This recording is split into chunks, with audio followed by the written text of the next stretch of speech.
Olá, ouvintes do podcast Ciência na Telha. Aqui estou eu de novo com a maior cara de pau, né? Tendo deixado um hiato enorme entre os nossos episódios do que seria a segunda temporada. E peço desculpa a vocês, mas sejam bem-vindos a esse novo episódio. No último episódio eu tinha falado que tinha muita coisa acontecendo, porque estava prestes a defender. E aí eu defendi, teve um concurso, teve uma entrevista, muita coisa que ficou tomando meu tempo, além da preguiça que dá pós-defesa, né, minha gente?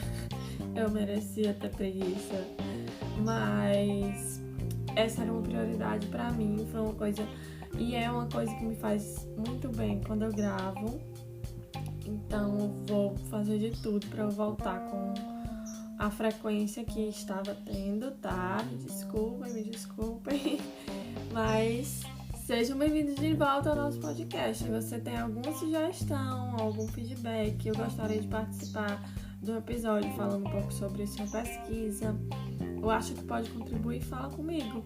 Pode mandar tanto no meu Instagram pessoal, quanto no Instagram do Ciência na Telha, que é @Ciência na Telha, quanto pela própria página do Anchor, tá bom? Ou e-mail. Então, tô aqui disponível para vocês. E esse episódio de hoje, vou falar com um amigo meu que tem uma pesquisa bem voltada aqui para a região de Iguatu, e acho que vocês vão adorar saber um pouquinho mais sobre isso, porque eu tava totalmente zerada, sem saber quase nada desse tema de solos, e eu acho que foi muito interessante perceber muitas coisas que ele falou. Então vem comigo, vamos ver o que é que o nosso convidado tem para falar hoje. E, mais uma vez, vou tentar fazer mais, gravar os outros episódios num período menor, no período que eu consegui fazer na primeira temporada, tá bom? Então vamos lá! O episódio de hoje sobre pesquisa na telha será com o Jacques Filho, para falar um pouco sobre sua pesquisa com solos expansivos.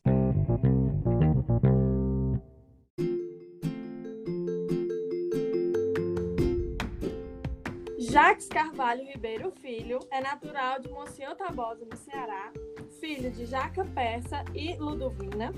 É tecnólogo em irrigação e drenagem pelo IFCE Campus Iguatu, mestre em manejo de solo e água pela UFESA e atualmente é doutorando em engenharia agrícola pela UFC.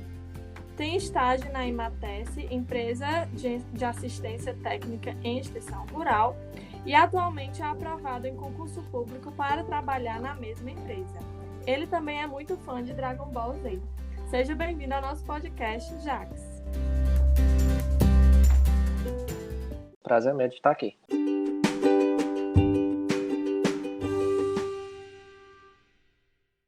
Eu acho que talvez seja o primeiro convidado que vai falar um pouco sobre essa área e vamos ficar muito felizes de saber um pouco como é que funciona essa sua área de pesquisa. Você podia explicar para a gente o que é que você faz, a importância desse estudo? Claro, Raquel. Dentro desse século XXI, um dos nossos principais desafios que teremos é alimentar a nossa população cada vez maior, não é? E isso, aliado ao nosso sistema climático, que a gente vive aqui no Ceará, que é sobre o clima semiárido, torna o desafio em dobro, porque a gente tem incertezas de quando chove e quando não chove, se chove no tempo certo e no tempo errado. E algumas áreas, Raquel, elas têm dificuldades de serem cultivadas, não é? Porque apresentam alguns problemas físicos ou químicos. No meu caso, eu estudo um problema físico, natural do solo, que é a expansão deles. É como se o teor de umidade controlasse esse solo. Se chove e eu tenho muita umidade, ou seja, muita água no solo, ele expande, fica muito pegajoso. Você pisa no solo e ele vem na sua bota, por exemplo. E se não chove, fica muito seco, ele contrai abrindo valas mesmo, buracos no solo. E é difícil cultivar nesse solo porque esse limite de quando ele está muito seco ou muito úmido é muito pequeno, que é o intervalo de de friabilidade que a gente chama nas agrárias. E, assim, esses problemas com o solo que você citou, eles, no caso, são recorrentes na nossa região? Eu não entendo de nada, assim, de terreno, de solo. Bom, no Iguatu, sim, né? O Iguatu, como todos conhecem, era lagoas, não é? E são solos de massapê que muitos iguatuenses conhecem. Tanto que foi um dos principais empecilhos na década do Ouro Branco do Iguatu, que era a época do algodão, porque por ter esse tipo de solo na região, ele era propício ao cultivo, mas não era propício à entrada de máquinas agrícolas. Então as máquinas não conseguem entrar. Porque quando está seco, as máquinas não conseguem seus implementos penetrar no solo, e quando está úmido, as máquinas elas atolam, né? Elas deslizam. Então, sem máquinas naquela época foi o grande empecilho dessa produção do algodão no município de Iguatu. Outra pergunta que eu tenho relacionada a isso que tu falou, sobre a parte prática da sua pesquisa, como é que acontece? O que é que você faz? Você, não sei, deixa eu ver, coleta o solo, leva para um laboratório, você faz pesquisa de campo? Como é que acontece assim na parte prática para quem é da engenharia agrícola, por exemplo? Pronto, meu trabalho ele se divide em duas partes. A parte de laboratório, né, que a gente caracterizar aquele solo, que tipo de material é, o que tem de grãos finos, que é areia, silt e argila, né?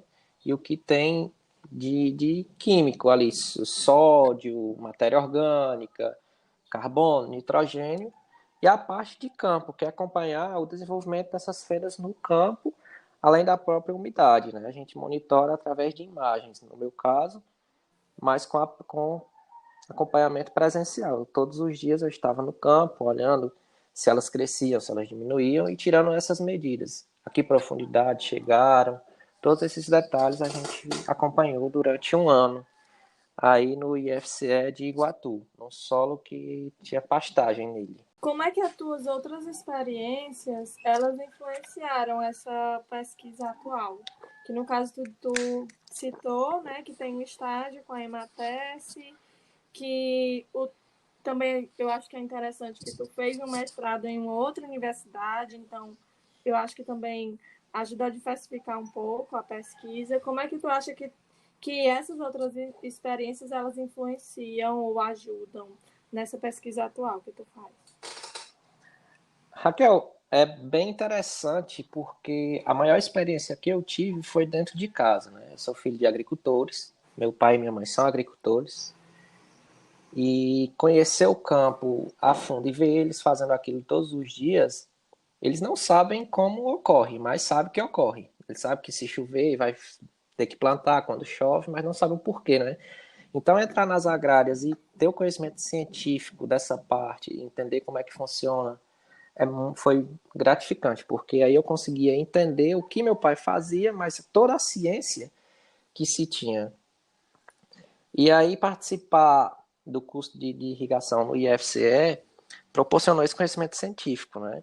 Eu fui para a UFESA trabalhar com outro tipo de estudo, não era no solo, mas que também foi enriquecedor, porque é outra cultura, é outra região, e era a Universidade Rural do Semiárido, ou seja, lá todas as tecnologias são voltadas para nosso clima, que não é tão presente assim aqui mesmo na UFC, porque a capital é um pouco mais deslocado. No nosso trabalho, a gente conseguiu já alguns resultados interessantes, né? Por exemplo, a gente aqui, em média, em Iguatu, em torno de 600 a 700 milímetros por ano. Só que essas já é pouco, né? Comparado para a nossa região. A distribuição dela é irregular. Desses, cerca de 10% dessa precipitação ela é gasta apenas para preencher esse volume de fendas abertas no solo. Ou seja, você tem 10% de água que seria aproveitada por uma cultura, abstraído inicialmente por esse solo que está com essas fendas abertas. Isso é um resultado que para o agricultor é muito, muito importante. E aí também na tua pesquisa ou na pesquisa, não sei, de colegas, vocês tentam minimizar esses impactos do que vocês veem ou vocês realmente apenas estudam, por exemplo, tu percebe que tem esses 10% de água que é perdido para a expansão do solo, né? E aí vocês conseguem fazer alguma coisa, como adicionar algum material ao solo para modificar essa propriedade, ou isso é algo que não consegue ser feito? Não, a gente consegue. Inicialmente, o meu estudo nesse primeiro momento, é acompanhar como é que ocorre e entender esse desenvolvimento dessas fendas, certo? Mas a segunda proposta, que aí eu não sei, um pós-doc ou outro doutorado de outro aluno, é tentar práticas para reduzir essas percas, talvez implantação de outra cultura que seja menos susceptível a essas fendas, que até no próprio IFCE já temos experimentos nisso, né? Que tem um tipo de tratamento lá que reduz a perca de água do solo para a atmosfera, modificando a cobertura vegetal, que são práticas conservacionistas que a gente aplica. No caso, tem uma vegetação no solo, também modifica isso? Sim, porque a área que eu estudo, ela foi plantada pastagem, né? Uhum, Só que lá a gente, lá no, dentro do instituto, uma área experimental, a gente tem uma área preservada há mais de 40 anos e temos uma que é um manejo alternativo, que é o raleamento, a técnica de tirar árvores de diâmetro menor que 10 centímetros e deixar na área, ou seja, cortar as árvores menores, mas ficam na área ali, ou aquela madeira serve para outras atividades, como padarias, não é? Mas que essa retirada aumenta a incidência de luz solar e desenvolve uma vegetação rasteira, que cobre mais o solo e protege mais das percas por evaporação, por exemplo. Então, tipo assim, embora tu perceba que tem esses 10% de perda, por exemplo, eu tô focada nos 10%. Isso é algo, já é uma prática comum na agricultura local, talvez, não sei, ou na agricultura em geral, de manter essa pastagem, uma vegetação mais baixa para diminuir isso? Pronto, antes da gente aplicar a pastagem, a gente fez o que o agricultor faz aqui, não é? Ele desmata, queima e planta a pastagem. Com 2 anos, 3, ele abandona aquela área. Aí a gente pegou essa área como se fosse abandonada, né, da pastagem, que não é mais tão produtiva assim, o capim não esboça tanto. E está avaliando nessas condições. Depois que a gente tiver essa condição, que é a real praticada pelo agricultor, a nossa ideia é apresentar um manejo de intervenção para reverter esse processo, que aí seria a aplicação de outras técnicas que a gente acompanha, como o raleamento. É interessante, eu queria destacar aqui das coisas que tu falou, que eu achei muito legal tu falar que teve uma influência inicial sobre a tua experiência, né, com o que tu já via em casa, do teu pai, da tua mãe, pelo que eles já observavam, e vendo, ouvindo um pouco do que tu tá falando, como eu falei, uma pessoa totalmente leiga nesse assunto, eu já consigo perceber um monte de variáveis que estão influenciando aí no teu trabalho, né? E que possivelmente te dão bastante trabalho também quando tu tá fazendo.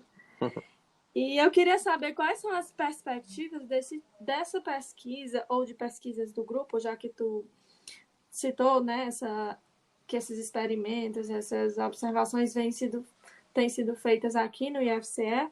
Quais são as perspectivas desse tipo de pesquisa na nossa região ou para a comunidade local? Pronto. Raquel, um dos desafios que surgiu muito na pesquisa, principalmente nos últimos anos no Brasil, é fazer pesquisa por quê e para quem. Embora esse meio dessa pandemia tenha trazido muitas coisas ruins, a ciência voltou a ficar em evidência, não é? E trouxe as soluções bastante proveitosas, não é? E um dos nossos objetivos é esse, levar um produto final ao agricultor. Não ficar só naquela de ter uma tese pronta e deixar na estante da universidade que só seu orientador e a banca leu e você. Não, a gente quer produzir um resultado. Depois de ter esse resultado, ter toda a experimentação, a ciência por trás, chegar para o agricultor e dizer, olha, você perde 10% de água de todo o período chuvoso para saturar esse solo. Se você aplicar essa técnica como alternativa, você pode reduzir as perdas tantos por cento. Aí, se ele vai aplicar ou não, é uma decisão dele, dos órgãos governamentais que auxiliam ele, mas a gente quer dar esse suporte para essa tomada de decisão. Acho que isso é o importante desse trabalho em si, de todo o grupo. E no teu trabalho, ele é prevista essa devolutiva ou isso é algo que a pesquisa de vocês vai, por exemplo, um EMATES, é quem vai fazer esse contato com o agricultor? Bom, aí temos que ver o passo a passo, não é? Infelizmente, o doutorado são só 4 anos. Você passa muito tempo de campo, né? A gente passou mais de um ano de campo, mais 6 meses de laboratório, o que consome muito tempo. E tem o tempo para se inscrever. Talvez não dê para chegar ao produto final a gente mesmo entregar. Mas acredito que levar essas informações aos órgãos, como a EMATES, que é um órgão de extensão que presta assistência aos produtores, acredito ser muito viável, sim. É interessante isso que tu falou, porque eu também tenho esse problema, entre aspas, com a minha pesquisa, né? Tipo, no início estava previsto que eu ia desenvolver um dispositivo capaz de remover odores. Eu estou finalizando, não como dispositivo, não como produto. Eu estou mostrando que ele é viável, mas eu não consigo, com o tempo que eu tenho, com a burocracia que é necessária para fazer esse tipo de coisa, né? Eu não consigo entregar um produto para a sociedade. Eu acho que isso também é um desafio da pós-graduação, realmente. A gente tem uma ideia bastante ampla, mas ah, dependendo do estágio que você pegue a pesquisa, né? É difícil que você entregue um produto. Uma coisa que tu falou também que eu queria perguntar é sobre justamente esse ponto de que a ciência vem ganhando espaço, né? Estamos ainda a passos pequenos, eu acho, da gente fazer essa divulgação para a sociedade, mas acho que sim que tem um avanço durante esse ano. Porém, eu queria saber sobre a sua área em específico. Você nota dificuldade? Porque ultimamente eu vejo muitos editais aqui no Brasil, né? Saindo realmente para pesquisa, mas muitas vezes focando para a Covid, que é o assunto do momento. E aí a nossa pesquisa, ela também é importante, né? Tipo, como você falou aí, é uma coisa que vai ajudar o agricultor. Você vê que, mesmo tendo esse aumento na valorização da ciência, você vê que sua área lá é um pouco desprezada, de certa forma, ou você acha que tem ganhado espaço como um todo? É interessante essa pergunta porque a gente tem dois viés, não é? Dentro da minha área. Porque, embora seja na área agrícola, você tem um viés agrícola e outro viés ambiental. Do ponto de viés agrícola, temos até que reconhecer que tem bastante edital e é bastante incentivado, né? Por diversos motivos. O primeiro é que a agricultura é desenvolvida à base de ciência. Hoje o Brasil conta com grandes áreas de produção, mas se não fosse tecnologias desenvolvidas para a agricultura em si, não seríamos o potencial que somos hoje. A principal amostra disso é a cultivar da uva, né, em Petrolina, que é um polo, que é uma cultura de frio, e no semiárido ter essa cultura cultivar em larga escala. Então, na agricultura, se investe em ciência porque é necessário. Mas do lado de vista ambiental, é cada vez mais difícil ter financiamento, muito difícil mesmo. Então a gente acaba sendo prejudicado nesse viés ambiental das nossas pesquisas, como todas as áreas no país estão sofrendo, né? Sim. E, pois é, que ainda tem isso, né? Ainda tem o fato de estar no Brasil nessa época, tirando o Covid, né? Temos aí vários outros fatores relacionados à baixa de financiamento das nossas pesquisas. Pois é, mas isso que falou, eu acho que é um ponto interessante para mim trazer para os ouvintes, porque eu ouvi na Semana da Química da UFC esse ano passado, no caso, eu ouvi uma palestra, uma mesa redonda, que eles discutiam sobre a pesquisa básica e a pesquisa aplicada. E eu fiz essa pergunta que também me faz refletir, sabe? Que no passado, ao, vamos dizer, 40 anos atrás, era muito mais fácil você ver uma pesquisa que era mais básica, conseguindo ter um alcance. E hoje em dia a gente tem que ter uma pesquisa básica muito aplicada. E isso é bom porque traz resultados mais imediatos, vamos dizer assim, mas nem sempre é possível, né? Tem tantos outros fenômenos da física, por exemplo, que ainda estão para ser estudados. E se a gente começar a valorizar apenas pesquisas aplicadas, coisas que estão em alta, como é que isso vai acontecer, né? Então, tem que ter um jogo de cintura muito grande dos pesquisadores para conseguirem fazer uma pesquisa básica com, com a visibilidade que as pessoas querem. Então, acho que é um desafio. É bem interessante, né? Porque de uns tempos para cá, mais precisamente de uns 4 anos para cá, o pessoal quer um produto da ciência, não quer a ciência em si. E tem que ter Sim. bastante cuidado com esse produto, porque se vier um produto e não tiver uma base científica por trás, esse produto vai só para o mercado, não vai servir de muito e acaba derrubando a própria ciência, né? Porque não foi uma ciência bem aplicada, deixando lacunas que podem se quebrar facilmente. Então é necessário ter um alicerce na ciência mesmo para poder lançar um produto de qualidade, quer seja na área, em qualquer área, né? Hoje, mais evidente na área Uhum. da saúde. Inclusive, a gente vê um aumento muito grande, né, em patentes sendo depositados nos últimos anos, o que para os indicadores, isso que maravilha, porque as pesquisas estão trazendo como produto final não apenas conhecimento, mas também produtos. Mas o número de patentes sendo licenciadas, ou seja, sendo realmente utilizadas, né, não é tão grande. Então, eu acho que também leva a refletir, sabe, essa forçação, de certa forma, de que a gente tem que ter um produto no final da pesquisa. Com certeza. E a prova disso, Raquel, é que às vezes a gente passa 4 anos numa pesquisa que ninguém vê assim um produto final, mas que tem um impacto forte na ciência internacional, por exemplo, que você dá uma resposta que ninguém tinha até então. Né? Sim, e principalmente na nossa região, que é uma região bem peculiar, né? E com muita coisa ainda a ser explorada. Com certeza.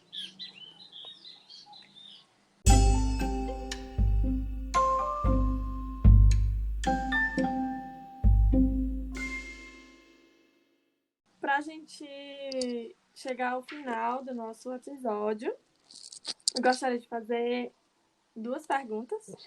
A primeira é: eu conheço, só abrir o parêntese aqui, né? Eu conheço o Jacques da época da graduação, fomos contemporâneos de graduação no IFCE, e eu era iniciação científica e ele também trabalhava no laboratório de solos, né? Eu acho que também era iniciação científica, né, Isso. Jacques?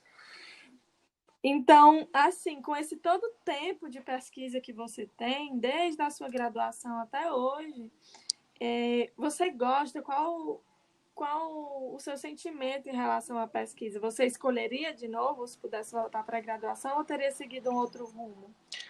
Raquel, se eu pudesse escolher 10 vezes, as 10 vezes eu escolheria a pesquisa, porque é algo que cada descoberta que você faz é apaixonante. Eu estava conversando com amigos meus um tempinho atrás, eu perdi 4 dias para fazer um gráfico.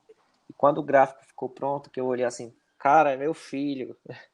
Ficou É, aquele resultado lindo que a gente espera. Às vezes não vem como a gente quer, mas é um fruto de uma descoberta minha, só foi eu que fiz. Eu vi nascer ali, eu vi até o crescimento dele aqui. é um sentimento que não dá para explicar. E até quando dá errado, né? Eu olhando aqui, estou aqui às vésperas de defender o meu doutorado, à véspera de defender meu doutorado, e eu olhando para trás, vendo que o meu primeiro ano deu todo errado. Mas foi todo aquele ano que deu errado para mim que mudou o caminhar da minha pesquisa e fez que eu chegasse hoje ao ponto que eu estou, né? Então, assim, no momento é bem ruim. Você imagina um ano inteiro jogado, literalmente jogado no lixo, foi o que aconteceu comigo. Um colega foi me ajudar e ele pegou todas as amostras boas e lavou e jogou fora. E a amostra ruim ele deixou. É, mas E aí foi no final do ano, então foi realmente assim, um ano inteiro jogado pelo ralo. E aquilo ali foi o que mudou como eu trabalhei em seguida, porque eu tive que mudar o material, porque eu não tinha mais condições e tal, e para chegar hoje. Então, acho que até quando dá errado, é um ensinamento e é uma coisa boa para nossa pesquisa, né? São pedras no caminho. Esse último ano também, que eu estou na pesquisa, meu experimento estava em campo com a pandemia, a gente teve que adaptar ao máximo. Tinha uma equipe de 6 pessoas, reduziu para eu e outro menino. A gente teve que se virar nos 30 para fazer o que dava, né? E até que o produto final saiu bom, mesmo com isolamento, decreto do governo, a gente ia às escondidas, mas saiu. E minha outra pergunta é se você tem alguma dica, algum livro ou algum site, algum perfil que você gostaria de dar para os ouvintes. Ah, claro, eu tenho um livro que é o de cabeceira, né? Que é Sapiens, Uma Breve História da Humanidade. É um livro, assim, que você vai conseguir entender um pouco mais de como você cresceu desde o início da história e até os tempos atuais, passando por uma revolução agrícola bastante interessante. É um livro que, se você puder ler, ele é apaixonante.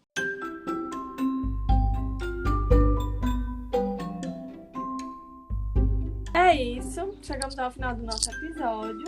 Gostaria de agradecer mais uma vez ao Jax. Como eu falei para os ouvintes recentemente, esse podcast tem sido engrandecedor para mim, abre os olhos para outras áreas e também tem sido não só uma forma de dar um retorno para a sociedade, mas também de homenagear muita gente e de homenagear pessoas que estão nessa jornada comigo, né? Que o Jax está nessa jornada, nesse sofrimento aí de doutorado comigo, como eu falei, desde a graduação. E tenho como posso dizer, muita admiração por você. Espero que obtenha muito sucesso. E tá aqui registrado que você vai ter muito sucesso. Se Deus quiser, é para todos nós, Raquel. Então é isso. Obrigada a todo mundo. Vejo vocês no próximo episódio de Ciência na Telha.